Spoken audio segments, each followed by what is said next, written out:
Good evening, everybody.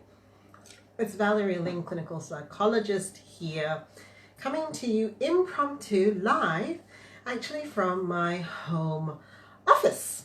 It was pointed out to me that I do seem to like a lot of red. Here's the couch in my home office, and here's my office chair in my home office. You can just see across there. Hello, Lisa. Thanks for joining me. I was just saying, there's a lot of red. My seat has red. My phone case has red. And, I wouldn't say that it's my favorite color, but I think I've come to associate it with my sense of energy.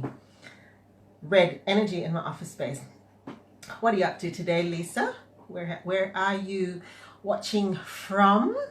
I'm hoping that you are actually keeping warm. It's been pretty icy cold today. So I'm actually getting ready to launch my webinar this evening. It starts at 8 o'clock. However, I thought I would do one of those authentic streams where some stuff was going through my head as I was getting ready, and I was aware of what I was processing, and I thought maybe I'll just share it with you. I'm very grateful, by the way, for everybody who follows this page. It's a bit of a grandiose thing, isn't it, to have a page named after yourself and then to have people who actually like and follow it. But I am grateful. So for what it's worth, here's some stuff that's genuinely come from me today. So you know how you get into that headspace where you're just second guessing yourself, where you're just kind of thinking, am I doing the right thing? What if people think this if I were to say this? What if people think this if I were to do this? About not so long ago, to have a psychologist be on social media would have been like taboo. Don't do that, don't do that. Well, I'm like that quite a lot of the time, actually.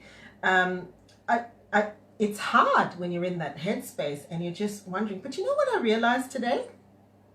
When you're in the headspace and you're actually thinking, what are people going to think? What are they going to say? And you know how you rehearse your whole day and all the conversations you've had. And if you're anything like me, you're then tempted to try to sort of mend it by somehow sending a text message or just popping onto Facebook and sort of massaging it. Well, that's the kind of stuff, don't you agree, that kind of keeps you up at night as well. And if you actually think about how much resources you're using throughout the day devoted to that sort of stuff, it's astounding. I think if we all actually committed to doing a diary, like a self-diary for how much of that stuff goes through our head during the day, a large percentage of that would be devoted to that. And rubber hits the road when you're working hard, when you're trying new things, when you're stepping out of your comfort zone. You're probably going to be your worst critique as well.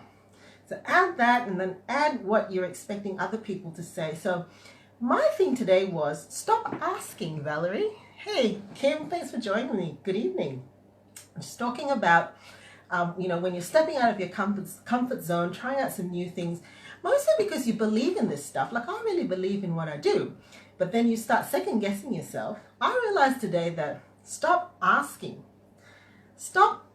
people what they think or, whether that's okay. And I don't mean this in terms of we don't care, but I think we need to be selective about the voices that we listen to and to constantly needing to find that reassurance. And today I actually stopped myself mid-cycle because I realized that I had spent quite a lot of my weekend just obsessing about whether what I was doing was right or wrong. And I was asking almost everybody that I'd met, well, not everybody, but, kind of just spilling out in a really uncontained way. And it spilled over into my Monday. I really wanted to be focused. I really wanted to be at my best. And I just found myself attending to that second guessing. Well, what I did different, so I broke the circuit and went back to what I know I needed to do, which is to basically be a little bit more reflective. I actually took my dog for a run at, what time was it? 4:30. I never go out in the afternoon. I'm just one of those people that, if I'm going to go out, I'll do it first thing in the morning. I'll do it at night because I want to be really productive in the afternoon. But I was just in this headspace of, going around rehearsing all the stuff people had said to me. Am I doing the right thing? Am I doing the wrong thing? Circuit break, I took the dog out. He is not the best running companion. By the way, it's a bit hazardous because, you know, we'll be zipping in and out. The reason for that is because I've actually relinquished the care of the dog to my teenage children. I used to walk the dog consistently, and when I did, he would behave. But what I found was that when I got back, there weren't any more voices in my head, and I don't necessarily think that was very disciplined. I do think it comes back to some of our psychological processes that we know work. Mindfulness, really just being very present in that space, enjoying what I was seeing, not necessarily what I was doing. I don't really enjoy running when I am running, and I was just so grateful. I was just so grateful for the air that I was breathing, the fact that I could move, and what I was seeing. And I found that when I came back, I was a little less self-critical. So I just wanted to do an authentic stream before I jump to my webinar, just to say, hey, if you're in that negative headspace and you're second-guessing yourself and you're finding yourself being reactive and wanting to ask people, what do you think?